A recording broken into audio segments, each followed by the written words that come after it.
괴로웠죠. 그런데 지금은 예전처럼 과거를 계속해서 곱씹는 습관이 거의 없었습니다.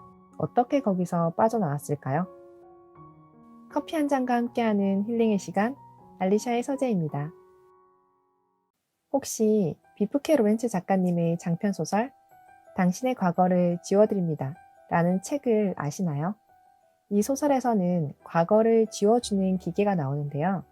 그 기계를 써서 기억을 지우면 다른 사람들이 그 과거를 기억하지 못하는 정도가 아니라 그 과거의 일이 처음부터 아예 없었던 일이 되어버립니다. 정말 이렇게 과거를 지울 수 있으면 얼마나 좋을까요? 진짜 지워버리고 싶다. 예전엔 이렇게 과거에 대해 후회를 많이 하곤 했어요. 지나온 시간을 파노라마처럼 떠올리면서 말이죠. 그때 그것만 아니었으면, 그때 내가 왜 그랬을까? 혹은 그 길이 아니라 다른 선택을 했어야 하는데 생각하곤 하면서요. 이게 과연 저에게 도움이 되었을까요? 우리가 한 번에 집중할 수 있는 생각의 양은 한정되어 있습니다. 그런데 과거의 생각으로 머릿속이 복잡하다면 당연히 현재 일에 집중할 수 있는 에너지가 줄어들 수밖에 없겠죠. 하지만 진짜 문제는 이렇게 자신에게 도움이 안 되는데도 그 자책에 계속 묶여 있었다는 겁니다. 괴로웠죠. 그런데 지금은 예전처럼 과거를 계속해서 곱씹는 습관이 거의 없었습니다. 그렇다면 어떻게 거기서 빠져나왔을까요? 그 방법을 소개해 드릴게요. 바로 신영준 작가님의 졸업 선물이라는 책의 한 부분을 읽고 생각의 변화가 생기기 시작했습니다.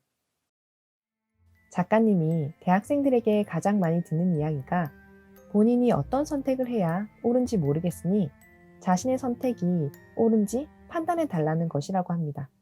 저도 참 공감이 되더라고요. 선택을 할 때 미리 옳은 선택을 하면 나중에 후회할 일이 없을 것 아닌가요? 그런데 저의 이런 기대와 달리 작가님은 절대적으로 옳은 선택이란 우리 삶에 존재하지 않는다고 하셨어요. 그럼 우린 어떻게 해야 하는 걸까요? 다행히 옳은 선택을 판단해 달라고 부탁하는 것보다 더 좋은 방법이 있다고 합니다. 먼저 그 방법을 알기 위해서는 우리가 어떤 선택을 옳은 선택 또는 좋은 선택이라고 생각하는지 아는 것이 그 시작입니다. 책에 있는 예를 들어볼게요. 경영학과 친구가 취업을 준비할 때 금융권과 일반 기업 중에서 고민 중입니다. 금융권의 연봉이 더 좋아서 금융권에 취업했는데 금융위기가 와서 구조조정이 왔어요. 그렇다면 금융권에 취업한 건 올바른 선택이었을까요? 그런데 해고 후에 더 좋은 조건에 취업을 하거나 대학원에 진학해서 졸업 후에 더 좋은 직장에서 일하게 되었습니다. 그렇다면 그것은 옳은 선택이었을까요?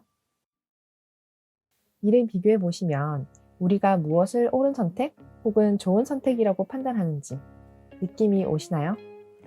맞습니다. 우리는 결과가 좋은 선택을 옳은 선택이라고 생각하는 것이었습니다. 작가님은 이렇게 말씀하셨어요. 결국 최고의 결과를 만들면 최고의 선택은 따라오는 것이다.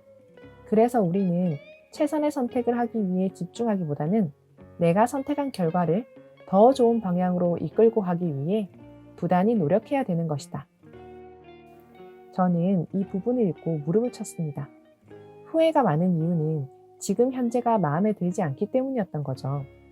과거의 선택으로 인해 생긴 지금의 결과가 마음에 들지 않으니까 그때 그러지 않았어야 하는데, 그 선택을 하지 말았어야 하는데 라는 생각이 계속 드는 것이었습니다. 되돌아보면 저는 시시때때로 올라오는 후회 감정에 휘둘리기만 할 뿐 그 감정이 왜 계속 떠오르는지 찬찬히 생각해 보지 못했습니다. 현재가 마음에 들지 않고 아쉬움과 속상한 마음이 뒤엉켜 있었는데 자신의 마음을 알아주지 못했던 거죠. 졸업 선물의 그 내용을 읽다 보니 그제서야 제 마음이 보이더라고요. 마음대로 잘 안 돼서 자신이 제일 속상하고 힘든데 위로해 주기는커녕 험악한 말로 자신의 마음을 핥히고만 있었습니다. 혹시 여러분들도 이렇진 않으세요? 사실 우리에게 필요한 건 자기 연민인데 말이에요. 하프의 완벽주의에 관한 영상에서 크리스틴 네프 박사님이 자기 연민의 세 가지 요소가 자기 친절, 보편적 인간성, 마음 챙김이라고 하셨었죠. 오른쪽에 링크를 걸어둘게요. 그렇게 자기 연민을 통해 바라보니 제가 진짜 집중해야 할 때는 과거가 아니라 바로 지금이구나. 그것이 느껴졌습니다. 제가 에너지를 쏟아부어야 할 시점은 선택을 결정하는 그때보다 그 선택을 최고로 만들기 위해 노력하는 지금이라는 것도요. 여러분들도 혹시 밀려드는 후회 감정 때문에 힘드시다면 현재가 마음에 들지 않는 것은 아닐지, 그렇다면 어떻게 그것을 바꿀 수 있을지 생각해 보시면 도움이 되실 거라 생각합니다. 그리고 선택의 결과를 최고로 만들기 위해 지금의 과정에 집중한다면 더욱 만족스러운 미래가 기다리고 있을 거라 믿습니다.